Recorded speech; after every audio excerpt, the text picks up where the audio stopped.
Folks, we're going to talk today about General Meade on the 2nd of July. And what we're going to do is we got some challenges to overcome. So we're going to have a little walk through here.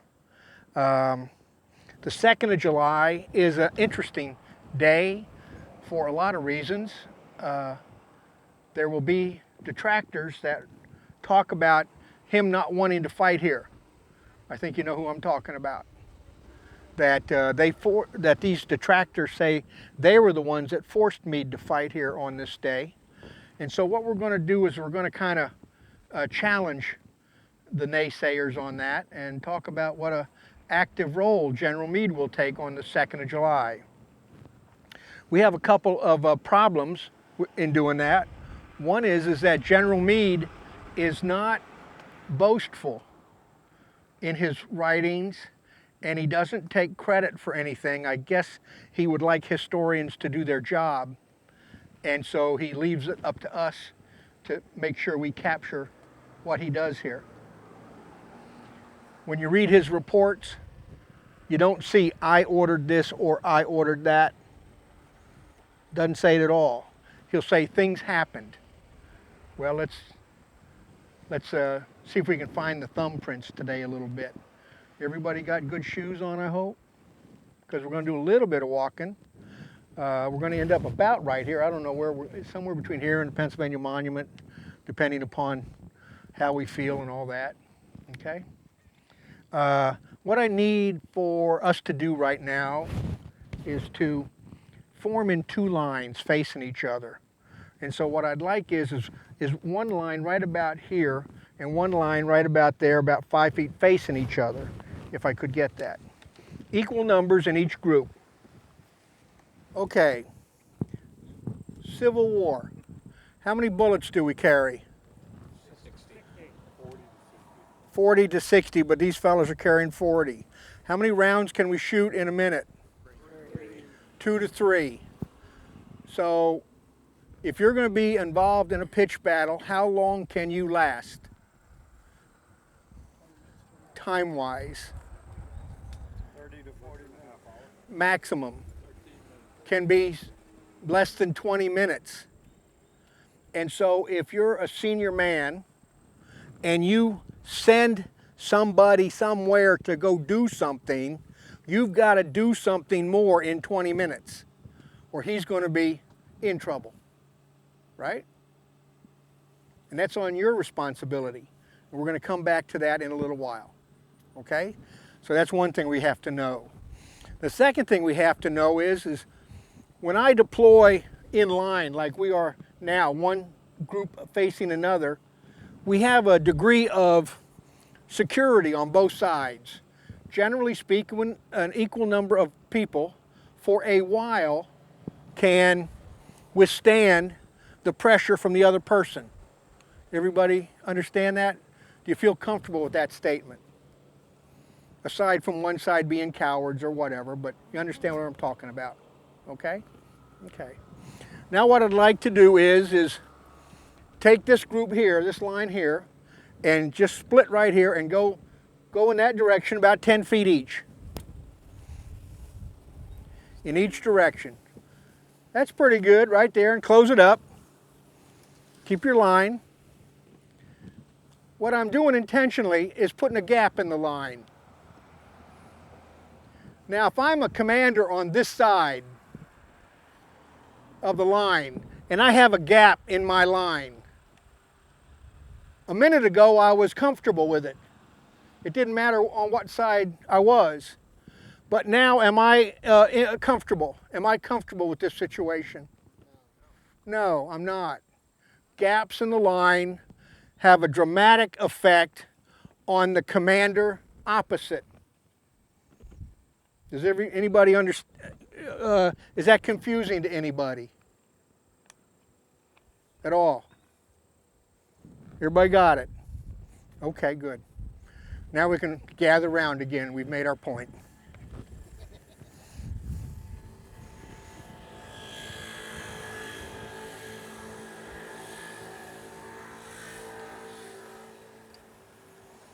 We're going to explore the impact that gaps will have on the commanders on opposite sides. And so I needed you to walk through that so that you can have it in your mind. I don't know that people think about that very often, okay? Okay. Okay, let's talk a little bit about the 2nd of July and General Meade. He's now got 4 days on the job. So he's 33% more experienced he was than the day before, right? Early in the morning, he is primarily focused on the other side of the line, the right side of the line. He's going to do what he calls a strong and decisive attack on the other side of Culp's Hill. He has 12th Corps over there. He has 5th Corps that came in early in the morning, and he's waiting for 6th Corps to come in. Total of about 35,000 men. He has, in the morning, been exchanging messages with the 12th Corps commander over there, Slocum. He does not know that Slocum has taken up a new line. On toward noon, Slocum is going to inform him, I've taken up a new line. It's not good for offense, but it's good for defense. So Meade's going to confirm that. He's going to send Gouverneur Warren over, but you can well imagine his discomfort because now he has wasted half a day. And so, if I were him, Slocum's name would go in my book because I don't like people making decisions without telling me, right? Okay.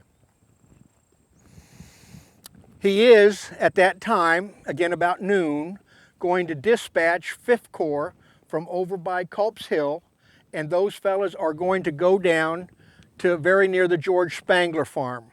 The entire Corps is right near the George Spangler farm. In the morning, and during that time frame, General Sickles is supposed to be here. He commands 3rd Corps. His line is generally from here, the Pennsylvania Monument, and he's supposed to be tied into the Round Tops. But he doesn't like his line. He has been sending messages back, aides back, saying, I don't know exactly where I'm supposed to be. How much latitude do I have was another message in forming my line. Do we have any Sickles relatives here? I'm just checking. 12th Corps was down near Little Round Top the night before. One division of 12th Corps. That means 1,200 horses and about 1,000 campfires for coffee. And so for Sickles to say he couldn't tell where his line was to be, not only was he visually impaired, but also nose impaired from the horses. Everybody got me? Okay. But Sickles damns himself. Pardon? He was temporarily insane again. Might work. But Sickles damns himself in his own writing. Sickles will write that on toward the end of morning, he is going to go get General Hunt, the artillery commander, and ask him, don't you see that this platform that I'd like to go to, the peach orchard, is better than where I'm supposed to be? And Hunt says, yes, but I'm not a commander. I can't approve that. And so Hunt's own writing says, I wasn't where I was supposed to be. Sickles is, did I say Hunt's writing? Sickles' writing wasn't where it's supposed to be. So now Sickles is going to move forward, and he's going to occupy a very long line. It is a non-contiguous line. It has gaps in the line, okay?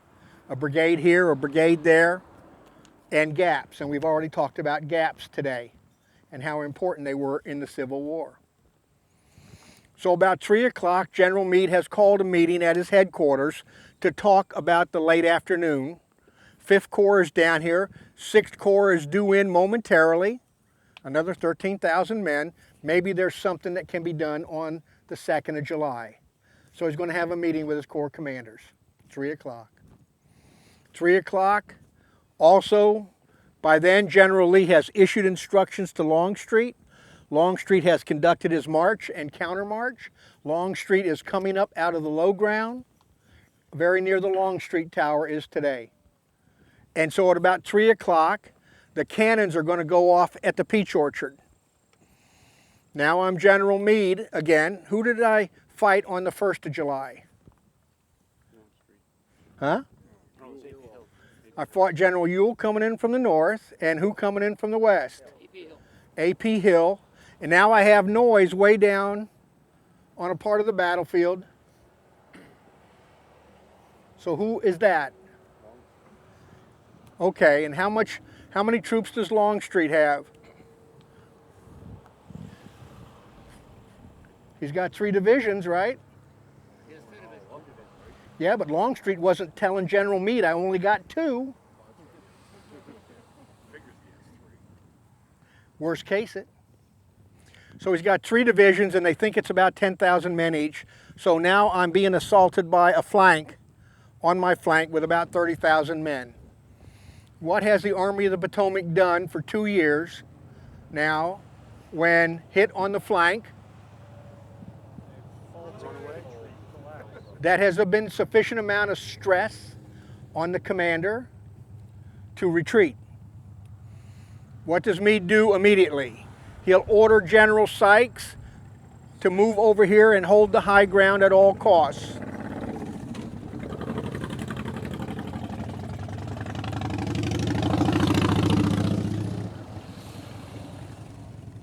He will also tell his chief engineer, Gouverneur Warren, to go down to the southern part of the battlefield, and Gouverneur Warren will go up Little Round Top and take a look-see and start taking action at that point. And he's going to ride forward, and very behind the peach orchard there's a knoll. But very near the peach orchard, he's going to ride up and start looking at what he has got to deal with. Sometime after, he will also direct Hancock, 2nd Corps down here, to assist down here against the Round Tops. And so we will read you those reports in a minute. He will also direct 12th Corps, part of 12th Corps, to reinforce down here as well. Okay? Any questions so far? The important thing to this point is for you to recognize that the man is not considering retreating right now. Okay? Everybody got it? Okay, what we're going to do is we're going to go from here, go down to the George Weichert farm and find some shade down there, and pick up the story. Any questions before we leave? Okay, let's go. Caldwell's division was in mass formation down over by the Pennsylvania Monument, down here the Dome Monument. So Caldwell will be ordered by Hancock to get his division ready and start moving. Caldwell's division is a little bit less than 4,000 men. They had been cut up pretty badly at Fredericksburg, and a little bit, not badly, not too badly, at Chancellorsville, but they're less than about 1,000 men in each brigade. So it's been cut up pretty good. They got some new commanders as well. So Caldwell's going to come down this ridge here where we just walked. One of General Sickles's aides is going to bump into one of his brigade commanders and ask him to follow him. And the brigade commander is smart enough to say, well, who do you represent? General Sickles. If you give me the order from General Sickles, then I will follow it. And so the aide says in the name of General Sickles. So Zook's brigade, 3 brigades are going to go like this. The 4th brigade is going to go to the other side of these trees. Okay? Here's Caldwell's report. Early in the afternoon, the 2nd Corps had moved forward some distance toward the Emmetsburg Road, engaged the enemy, and I was ordered to its support. I had moved but part of the distance required when a column of 5th Corps appeared, coming to the assistance, and by order I resumed my former position. The battle was raging with considerable fury at the left, where between 4 and 5 o'clock I received orders with my command to General Sykes. Sykes is the commander of 5th Corps. So you see here, Caldwell is not ordered to go and report to Sickles. He's going to report to Sykes, regular Army guy. I moved immediately by the left flank and sent forward my aide, Lieutenant Cross, to find General Sykes, but he did not succeed in finding him. Before reaching the position designated for me, I met a staff officer who told me he had orders to place me. So now we've got 3 brigades going in this direction and 1 brigade going around the tree line.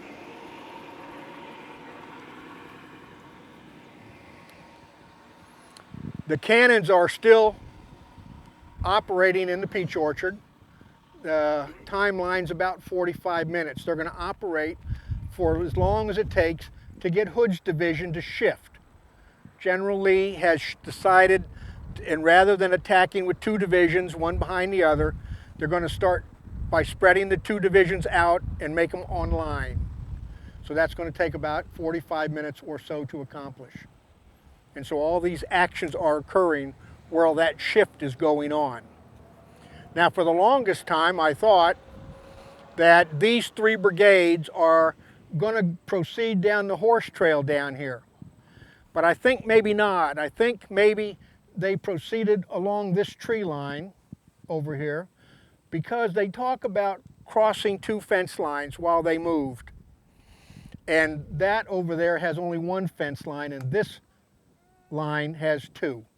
So I think it was here, and they moved along the tree line. So what we're going to do is we're going to go from here. It's a little bit of a walk, but we're going to go from here to Wheatfield Road, and then down Wheatfield Road a bit, and but it's in the shade, so it's going to be a nice, easy walk for us. Okay? Any questions before we leave here? Somebody had a question a minute ago. Just protecting his flank down here. General Meade, has been accused of ignoring this flank early in the 2nd day, but he didn't. He had a division, and then he replaced it with a corps, hoping to get reports, I suppose, if something happened like Longstreet came up. And there's something else also going on here, and that is that when the day started, Buford's cavalry division was down over here, and during the course of the morning, at some time, Buford got permission to go some other place. And so Meade is probably of the assumption that there's cavalry down here as well. And when Buford goes some other place, he's not backfilled. There's no cavalry down here. We know that General Meade does not know that because when he finds out that Buford has departed and there's been nobody else cavalry to replace him, what does he do? Who does he speak to? Pleasanton, his cavalry commander, because that's the only person that could have spoken to Buford and gotten Buford to move. And Pleasanton did not backfill him. So he also suspects there's a cavalry division down here protecting his flank as well. Any other questions before we leave here? Also, it's safe to assume the threats are all north and west. And he arrived on the battlefield the night of the 1st in the dark. So it takes some time for him to scout all of the position and determine the needs, and for the reports to get from here to headquarters, and then for him to make a decision. So, really, is it ignoring, or is it just the slowness of communication in 19th century? It does not take 5 minutes to get that far.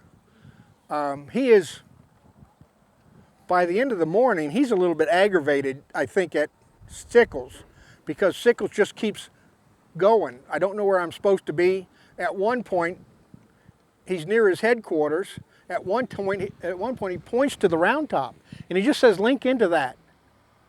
So he's getting a little bit frustrated with this Corps commander. Could he have paid more attention?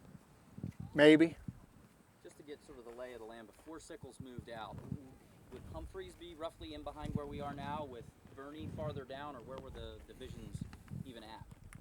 That would be a fair assessment. Yep.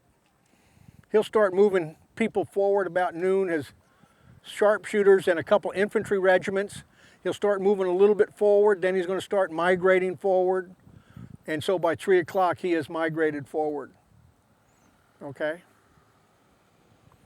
And if you're a student, you're going to see the first person to discover it for the Confederates is General Pendleton, the artillery commander. He writes about wanting to take a bath, and he's in Willoughby Run, and he doesn't want to bathe in front of people. I don't know why. But he says he goes further down in Anderson's division to take a bath. That's when he looks up and sees Federal troops in the peach orchard. And so at that point he says, I proceeded further south knowing that General Lee was down there to inform him that there had been a change. Okay? What other questions you got? About what time is it, all these maneuvers that you're discussing? 3:10 to 4 o'clock. So he's got time to maneuver, getting ready for the assault that he knows. Yeah. He knows is coming at about Yeah. 4, right? Yeah, the assault will begin about 4. Okay? What other questions you got? Okay, let's go out to the road and go for a gentle walk.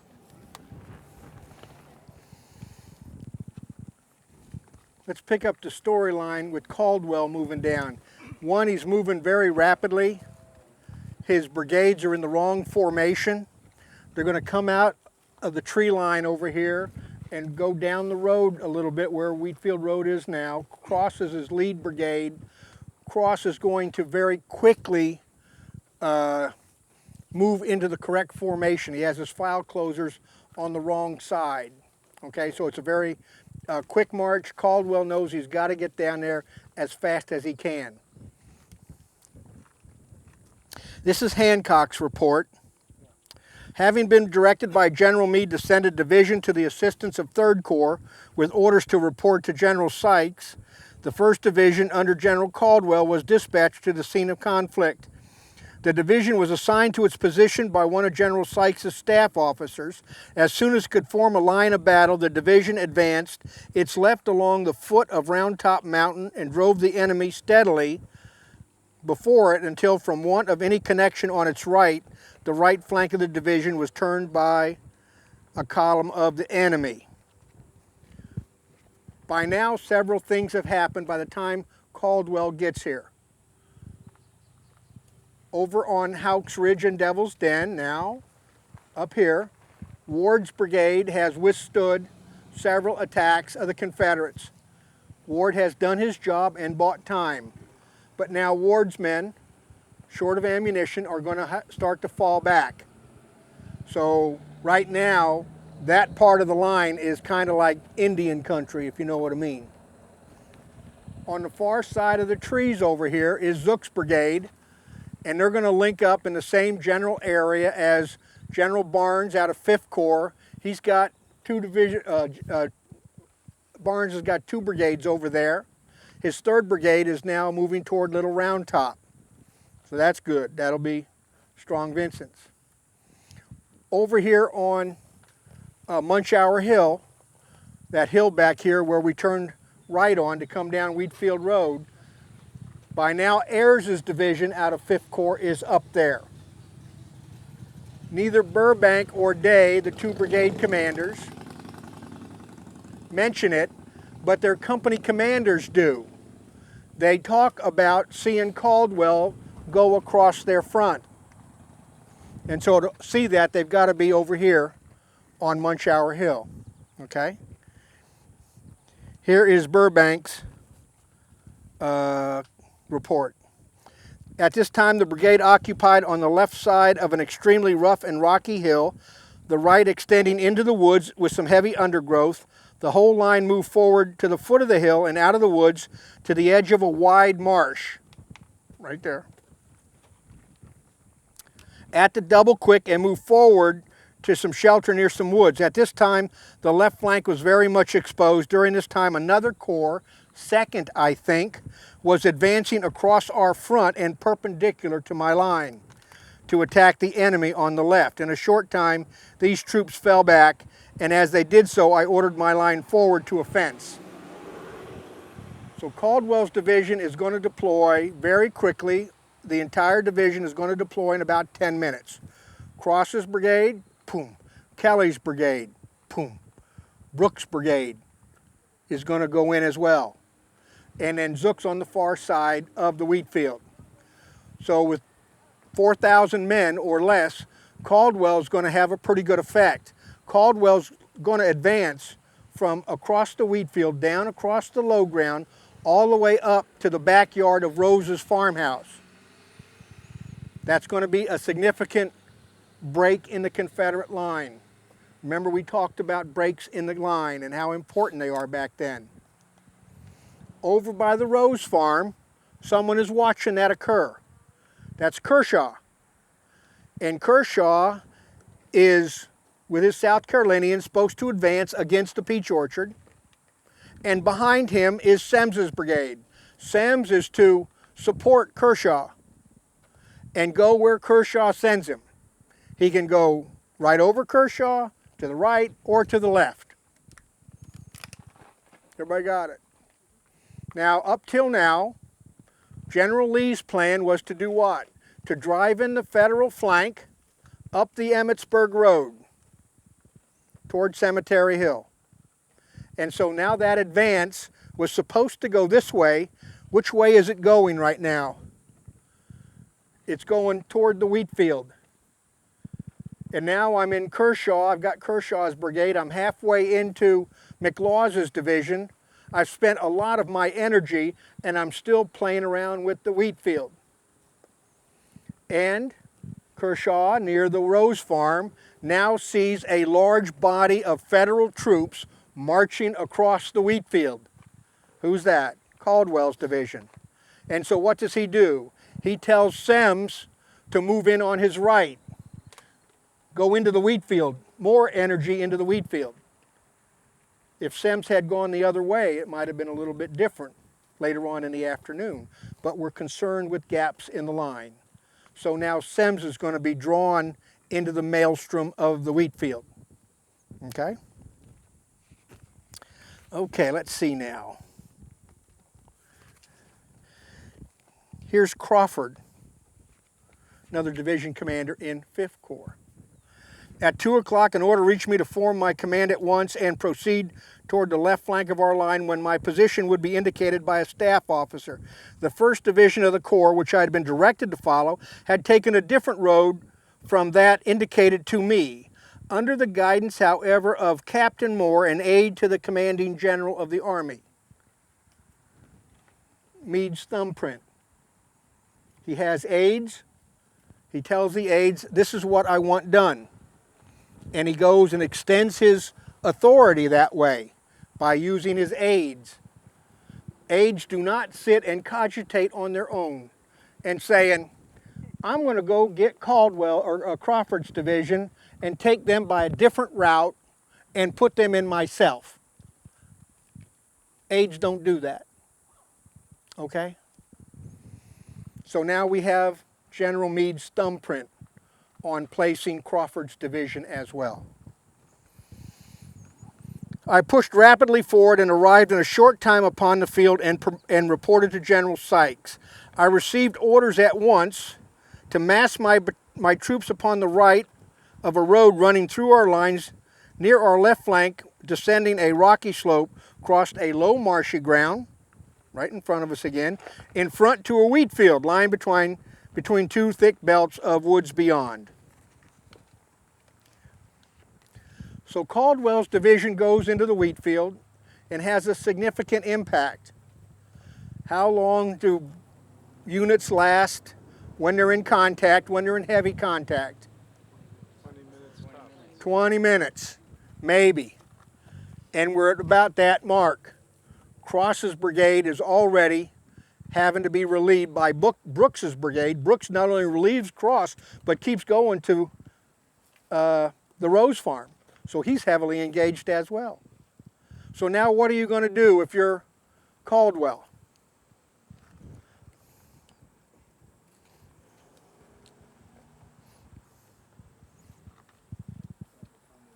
I got to go find somebody to help me.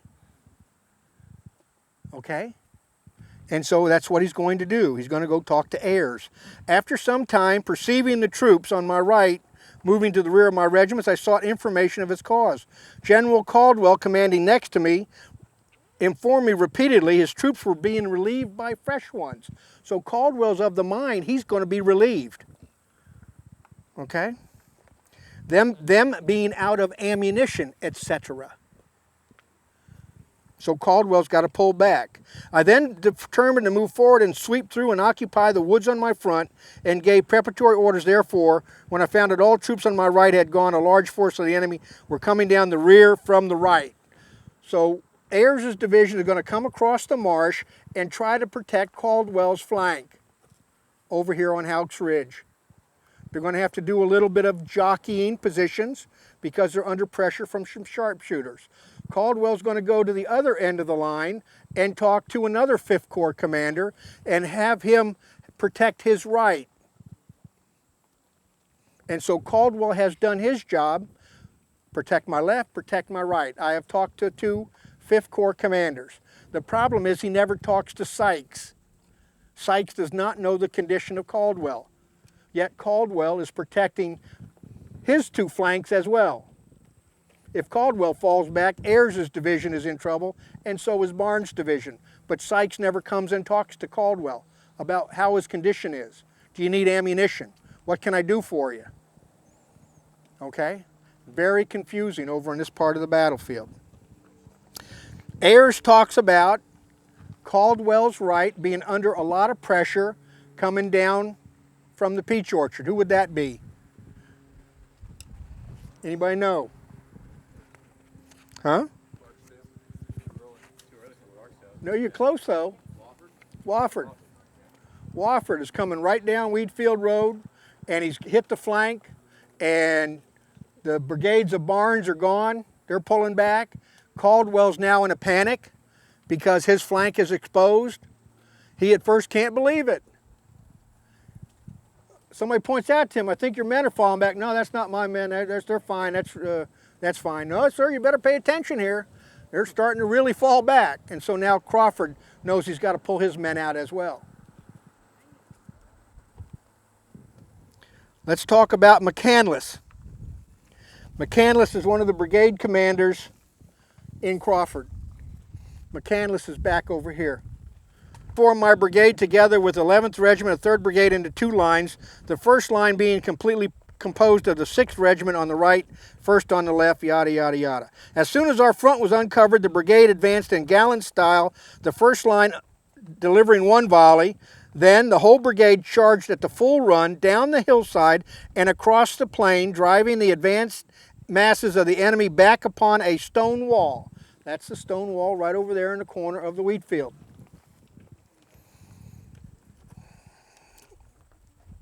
For the possession of which there was a desperate struggle, we finally carrying it.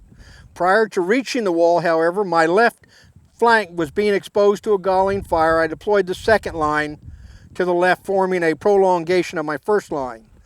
And so McCandless's brigade is going to move forward, secure that corner of the wheat field, and push Wofford back into the wheat field. Wofford gets almost all the way over here to the base of Little Round Top. That's how far he advances before being pushed back. Okay? How am I doing so far? You got the book out.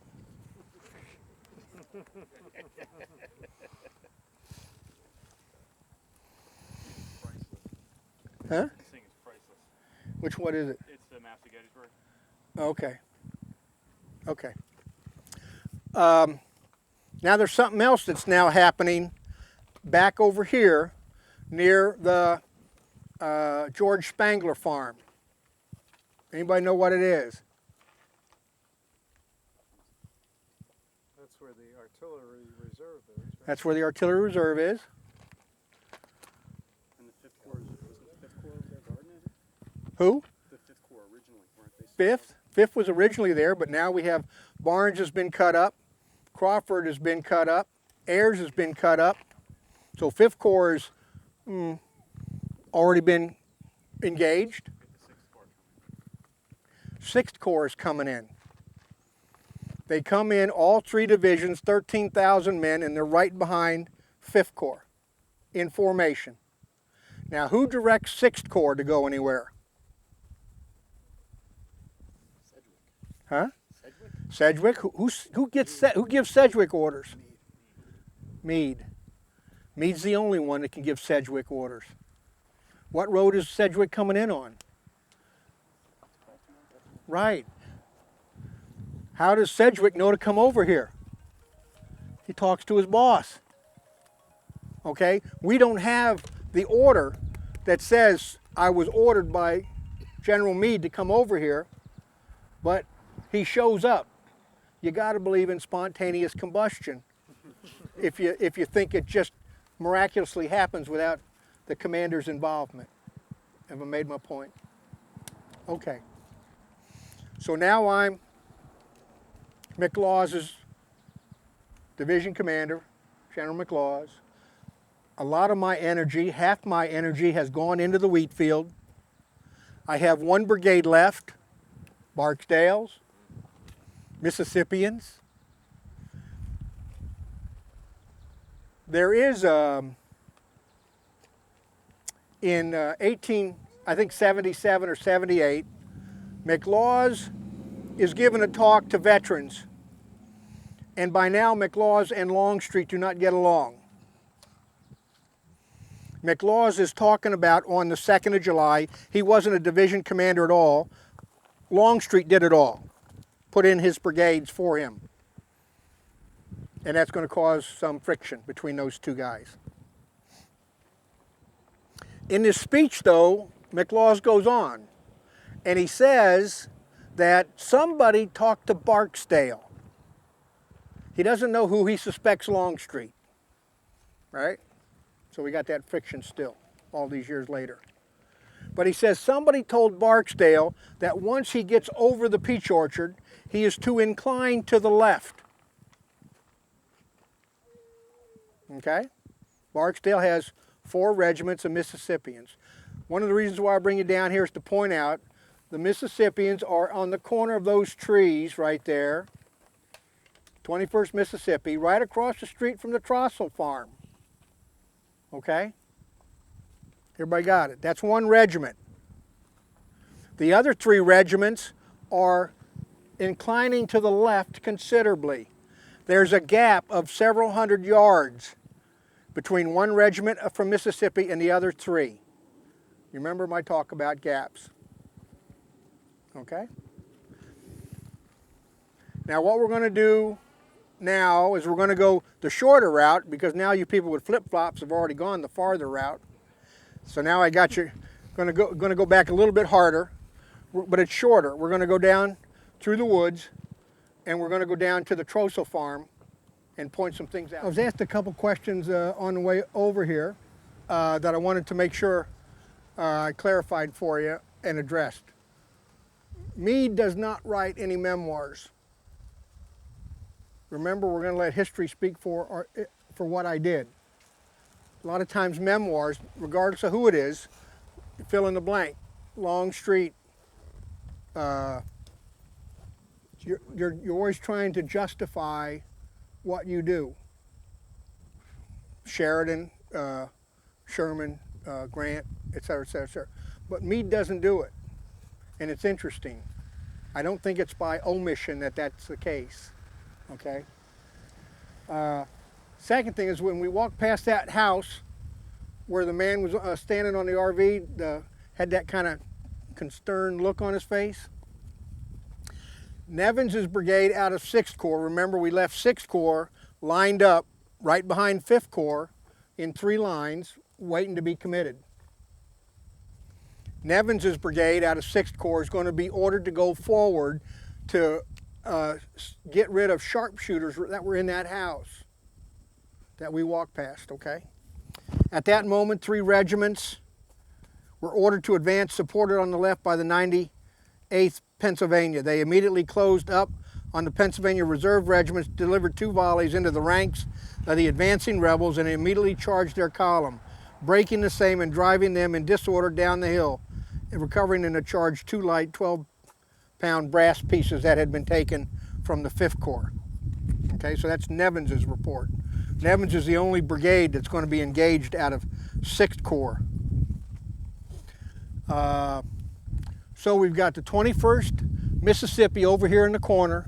We got several hundred-yard gap between the other 3 regiments. The Mississippi fellows, when they went over the peach orchard, expended some of their ammunition. Prior to this time, General Hancock had been now ordered to send a brigade down to assist against this effort. So he's going to pick Willard's brigade.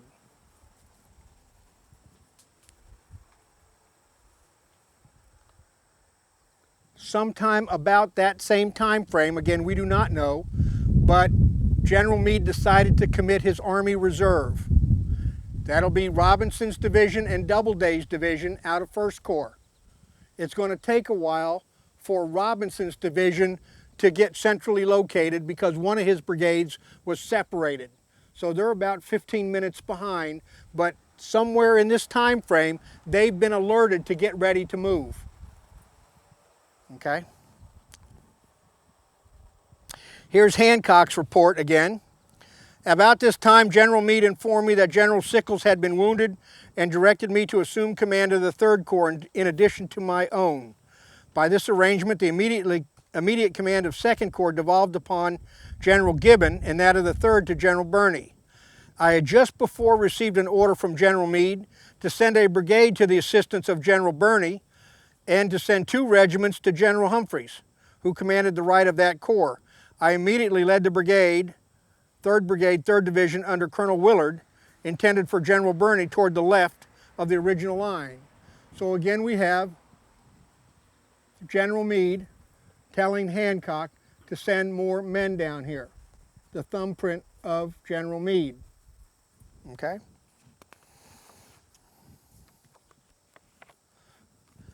Hancock is going to grab Willard's brigade and move them down Seminary Ridge, just about the peak of it, maybe on the back side a little bit. They're going to get over here to a point very near where we started, the Father Corby Monument. And then Hancock is going to place them, go in here. And Willard's men are going to do a right face and go in. They're going to, at first, think their objective is a cannon line. By now, the success of the Confederate infantry to secure the peach orchard is now going to allow the Confederate cannons under E.P. Alexander to come forward. So there is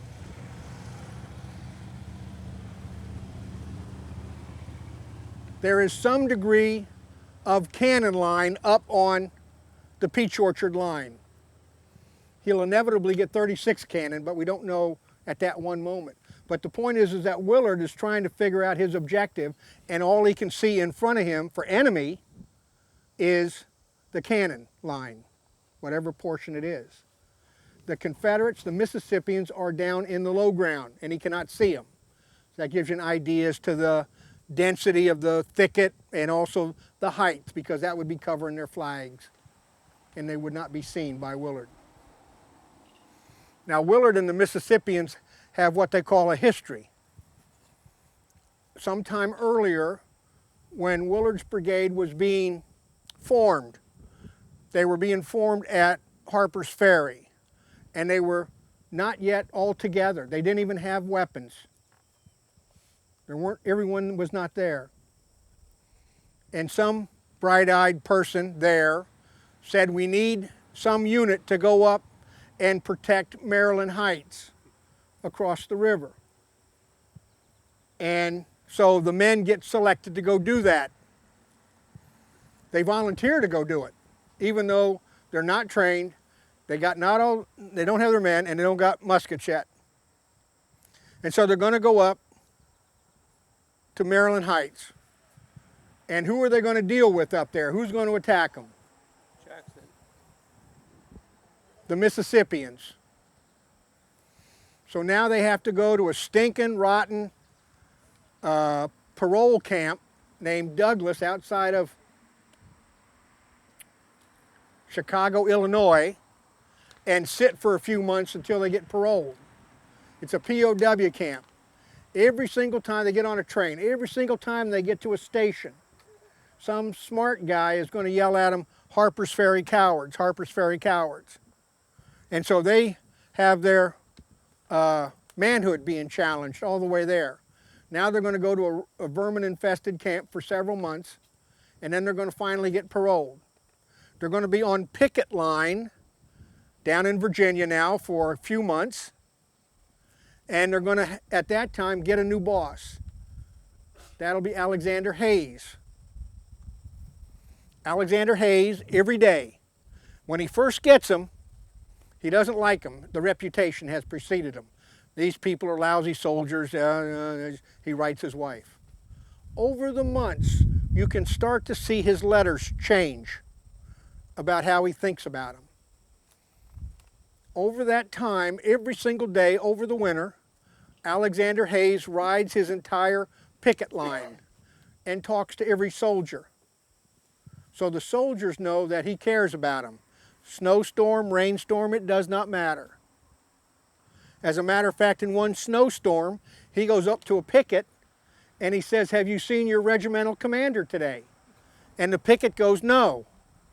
And Hayes rides from that right back to the regimental commander, wakes him up, and in his underwear puts him in the saddle, not allowing him time to put his clothes on, puts him in the saddle in the middle of a snowstorm, and rides out and forces him to check his picket line. So you can now well imagine that he is forming a bond, Alexander Hayes is forming a bond with those men. Okay? By the time they're done picket duty, Alexander Hayes will write, "These Harper's Ferry boys are trumps." Meaning, you know, you ever play bridge? They're trumps. These are good men. So he's ready for them. And so now he's in a camp somewhere moving toward Pennsylvania. And guess who comes in to his camp and throws his men out of that camp? Hancock's Corps on the way here. And Hayes goes after their command structure like nobody's business about throwing them out of their camp. And it's ironic because a couple days later now, Alexander Hayes has done what? He's assigned to whose corps? Hancock's Corps. So it's kind of interesting about all that. But now all we do is we now have Willard's brigade coming down, Alexander Hayes now having risen to division command. And they advance, headed for the low ground in the Cadore-Trossel thicket. And they hit resistance down in the low ground that they did not expect. That would be the Mississippians. But once they figure out who it is, those are the fellas that caused all our last year's aggravation. And it is like a firestorm comes over Willard's men. And Willard's brigade goes through them and pushes them back.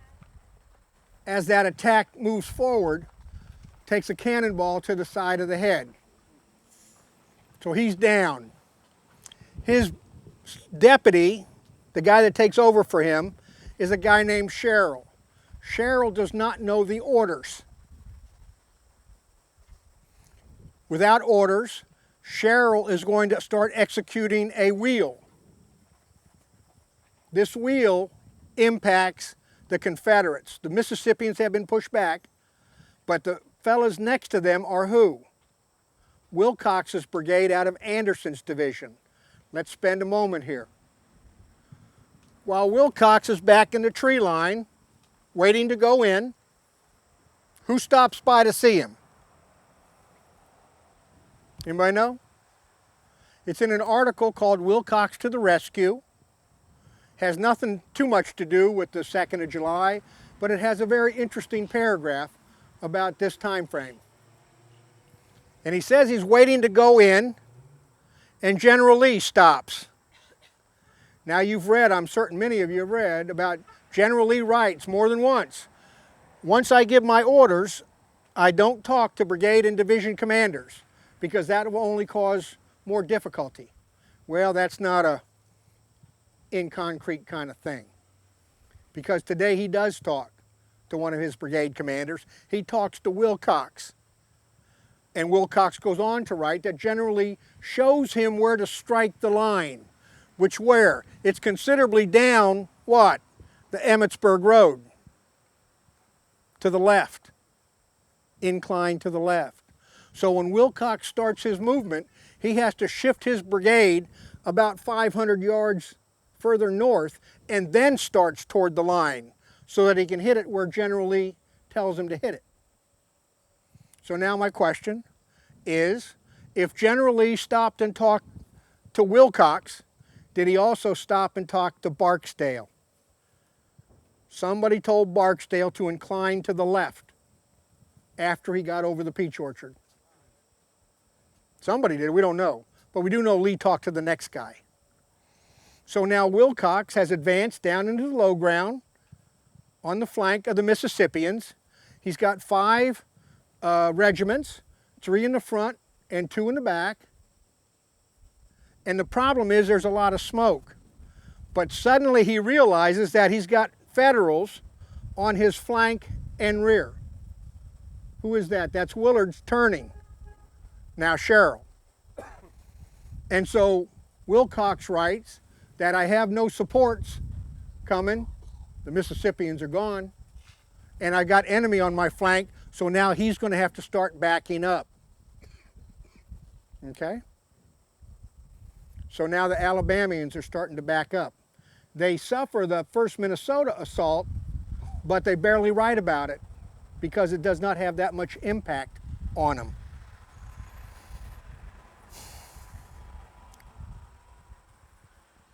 Here's Hancock's again. I established Colonel Willard's brigade at the point through which General Birney's division had retired and fronting the approach of the enemy who were pressing us vigorously on. There were no other troops on the right or left, and the brigade soon became engaged, losing its commander, Colonel Willard, and many officers and men. At this juncture, reinforcements which I had previously sent to General Meade by a staff officer, consisting of General Newton's Corps, Doubleday's division, and the remnants of Robinson's division, arrived, establishing on themselves a line, meeting the enemy at once and doing good execution.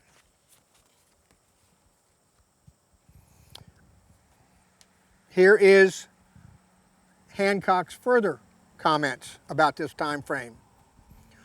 On the left of the 2nd Corps, the line still being incomplete. What's that mean? There's gaps. We got gaps. Hancock's gaps.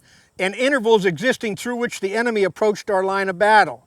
General Meade brought up in person a part of 12th Corps consisting of 2 regiments of Lockwood's brigade under General Lockwood, which formed line and advanced against the enemy, then closely engaged with us and was soon driven from the area. So now we have Meade again. He's got Lockwood's brigade. He's leading forward personally. And he emplaces Lockwood's brigade. Where? Right on the left of where Willard went in. So what are we trying to do if we're Meade and Hancock? We're trying to split the Confederate attack. We're going into the gap. We use Willard's brigade. Now we're going to send in Lockwood's brigade. Lockwood has 2 regiments. They're very massive. They go in one right behind the other. How far do they get? Anybody know? The monument, yeah, there you go. The monument's way up here. They're up to seizing the cannon. That's how successful they are. But they're now by themselves because Willard had to turn around. Hancock is enraged. He wants to do a court-martial against Sherrill. Sherrill explains he didn't know the order, so Hancock drops the charges. But you understand the intent of what these 2 commanders were trying to do at this critical point. So now we've split the Confederate attack again. It's quiet now over on the Round Tops for the most part, right? The wheat field is secure, okay? But we got an intermittent line over here, up on where the Pennsylvania Monument is in that area. So now what we're going to do is we're going to go from here. I got to put you in the sun for a few minutes at the next stop, but it's only for a few minutes, okay? Everybody doing okay? Yeah. Okay, good. But to point something out to you, in my last quote, in Hancock's comments, I talked to you about that General Meade had released the Army Reserve, Robinson and Doubleday's division, to come. And Robinson's division was not yet centralized, and so it's going to take them about 15 minutes to get that additional brigade with the division. So they're trailing Doubleday. So now I have a gap in my line, a pretty significant gap here. I'm General Meade. Where do we place Doubleday? If you look over here behind me, up there you see Cemetery Hill. Where does the hill start? The base of the hill. If you had to stay here and say, okay, the base of the hill is where? Okay. You got a little dip there, and then that car that just left into the tree line, very near the Hancock Wounding Monument. Okay? Okay, is that everybody with me? What is that area? There are no federal troops there yet. That's part of the gap. But what is that? What does that represent? Where Sickles should have been? No. It's the back door to Cemetery Hill. General Meade has got to protect Cemetery Hill. That's the key. And so Doubleday's division is going to go right in up there. And who are they going to hit right immediately? They're going to hit the Floridians, Lang's brigade. And Lang and Doubleday, it's going to be a very brief thing, but now Lang is going to back up very quickly at that point. Okay? So what does this mean now? The Mississippians have pulled back, and I'm sure always they ride in good order. Even though Lockwood's brigade is up all the way pretty much past them. You have over here Wilcox's brigade, who had to back up because they had enemy in their flank and rear and no supports. And further north, now you have the Floridians having to back up as well. You have only one more brigade. That'll be Rand's Wright's brigade of Georgians. They'll come up for a while and then inevitably be pushed out.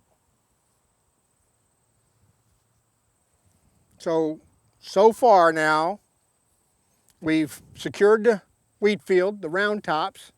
We've secured this part of the line, but we still have a gap over here. Who's going to fill the gap? McGilvery.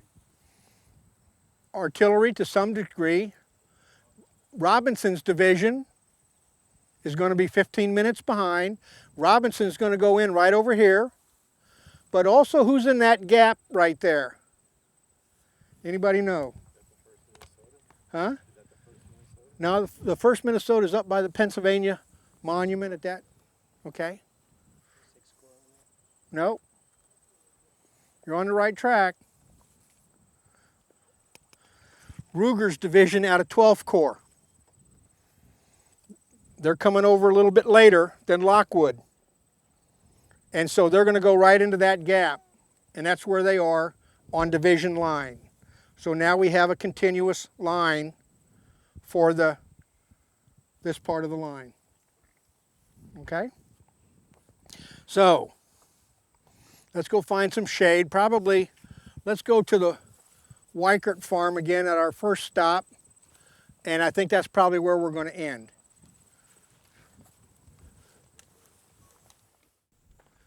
Meade is going to send over in this direction to include the 10,000 or so in 3rd Corps. He's going to send over how many men? A total of about 41,000. Okay? Who do we send out over here? 3,900 out of 1st Corps, 4,800 out of 2nd Corps, 11,000 out of 5th Corps, 13,000 out of 6th Corps, and 8,400 out of 12th Corps. Total 41,000 men. Now, some people have criticized Meade because he may have sent too much. It got pretty tenuous over on Culp's Hill, and it got tenuous over here by the end of the attacks we just talked about. But you see, Meade did not know that Pickett was not with Longstreet that day, did he? And if Pickett had been with Longstreet, those extra men might have come in handy. So I don't want to criticize too much about overreacting to this threat. You have to consider the bad end of not winning this battle. That's first thing. Second thing is, this is the day that, again, remember we talked about some detractors wanted to say that Meade did not want to fight here. And so let's review what Meade did personally if he didn't want to fight here. He's going to send Warren to Little Round Top, 4 batteries of cannon to the Peach Orchard to support, Sykes to send his entire corps to help out, Hancock to send 1 division, Caldwell's division. He's going to have one of his aides lead up Crawford's division and McCandless's brigade. He's going to tell Slocum to send most of 12th Corps over here. He's going to tell Sedgwick, I believe, to come on over to this part of the line as well, because I don't believe in spontaneous combustion. He's going to direct Hancock to send a brigade down in this direction. That would be Willard's brigade. He's going to lead Lockwood's brigade forward individually. And he's going to agree with Hancock's request for the Army Reserve, Robinson and Doubleday. So you got to admit, if he didn't want to stay here on this day, I don't know what else he could have done from that perspective.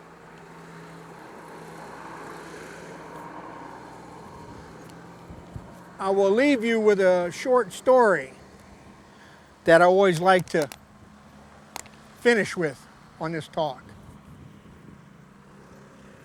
It's about this time Robinson's division has showed up, closed the gap. Ruger's division showed up. We're good. 6th Corps, if I need them, right over here. Newton, now commanding 1st Corps, because Reynolds was killed on the 1st, so we're going to bring John Newton over to command 1st Corps, right? So Newton's the Corps commander. Newton pulls up alongside Meade.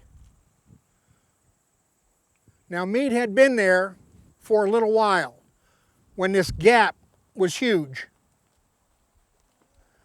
He was in front on his horse with 4 or 5 staff officers behind him.